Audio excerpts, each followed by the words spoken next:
Maayong gabi sa atong tanan. Good evening, Kingdom of Saudi Arabia. Kumusta yung ating first day ng Ramadan? Kumusta kayo? Anong mga ganap natin? Yung mga nagfa-fasting.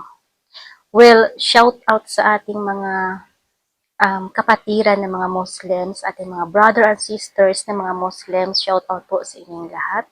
At ako po'y saludo po sa inyo. Okay? So, yan po ang tradisyon nila dito na mag-fasting kahit dyan ba sa Pilipinas, sabay-sabay po ba yung Ramadan nila? Hindi ako sure. O baka bukas yung dyan sa Pilipinas. I'm not really sure. So, 21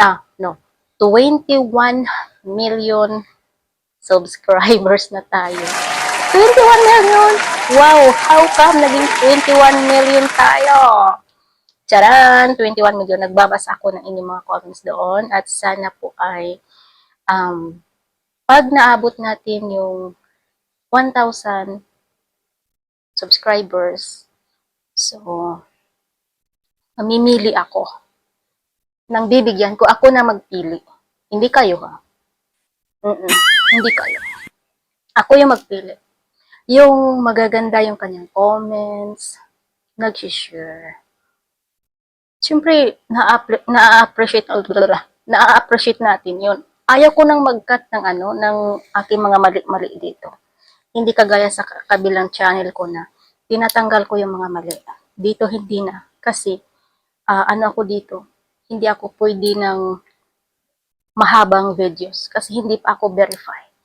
So, shout out sa inyong lahat, sa aking mga baguhan. So, 21 million na tayo. Grabe, 21 million subscribers. Thank you. 21 subscribers. Thank you.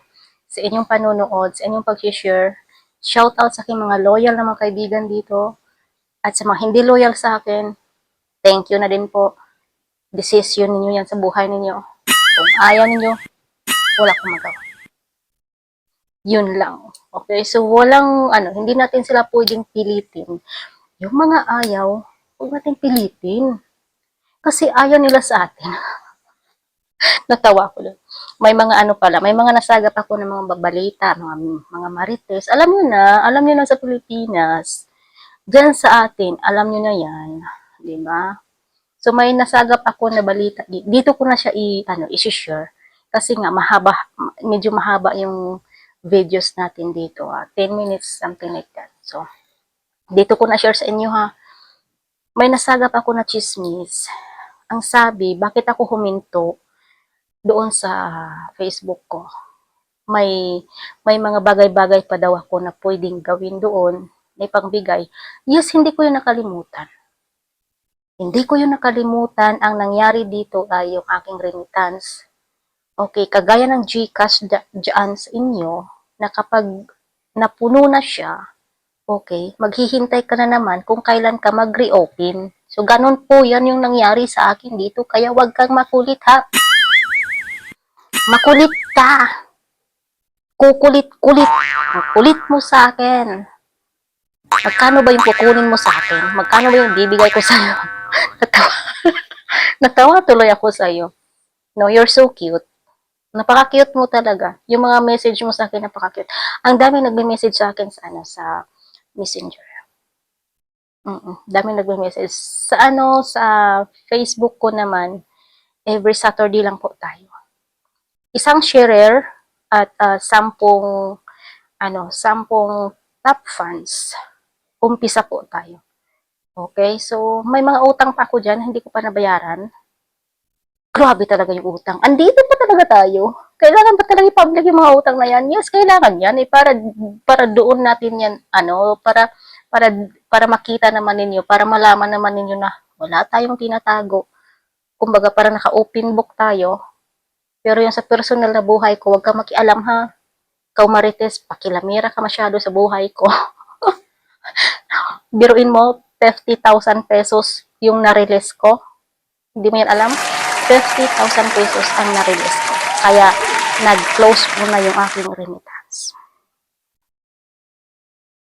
Paano mo yan masabi?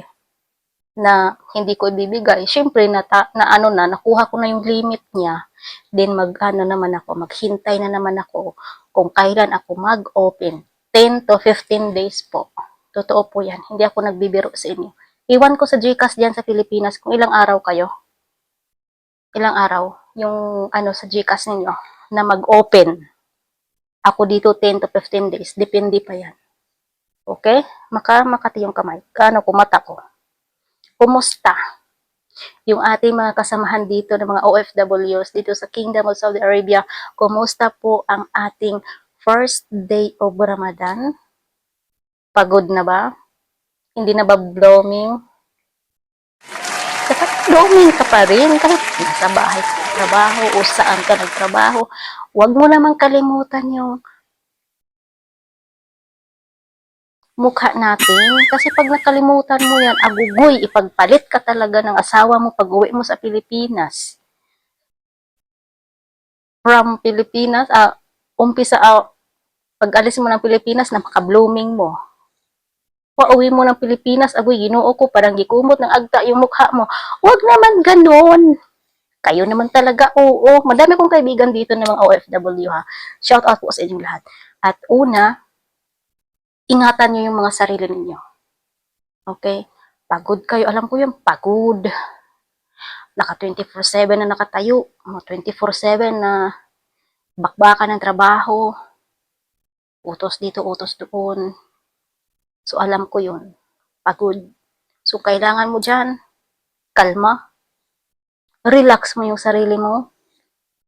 Makinig ng mga music, yung mga, nasa sayo na kung anong gusto mo pakinggan.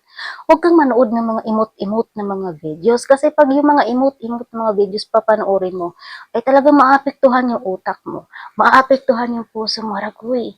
Lalo na yung yung mga nabaste, yung mga nasaktan, yung mga naghiwalay. Nakapos, uy, tiningnan ko yung kong kanina. Uy, naghiwalay na sila. Tapos may mga post na siya doon na, uy, sakit-sakit. Nagmahal naman na, huy, huwag kang ganun. Huwag kang ganun. Kasi kapag nabasa niya yun, siya na yung panalo. So kung nasaktan ka, ikip mo sa sarili mo kung nasaktan ka. Huwag mo nang i-public pa. Kasi pag nabasa niya, ay di panalo siya. Paldo ang tawag dun. Okay, paldo ang tawag dun. So 7 minutes na tayo and 43 seconds. So hindi na tayo aabot ng matagal pa. Okay, so ipapakita ko pala dito yung video ng mga bata, yung nabigyan natin ng 40 students sa huli ng clip na ito.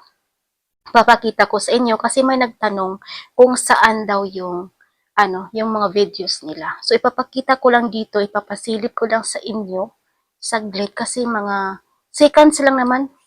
Seconds, mga like 5 seconds lang yun. Okay? So once again, salamat po. Maraming salamat sa inyong suporta, sa mga nag-share sa akin. Si God na bahala sa inyo. At sana samahan niyo ako sa journey kong ito. Hindi lang hanggang dito, kundi hanggang na tayo ay magkasama na may mga buhay pa. Okay? So may gusto akong makita dyan sa inyo pag uwi ko, inshallah, by faith in God. Okay? So, yeah, ang last na video na ito, papasilip ko lang sa inyo doon sa 40 na mga students. So, let's started.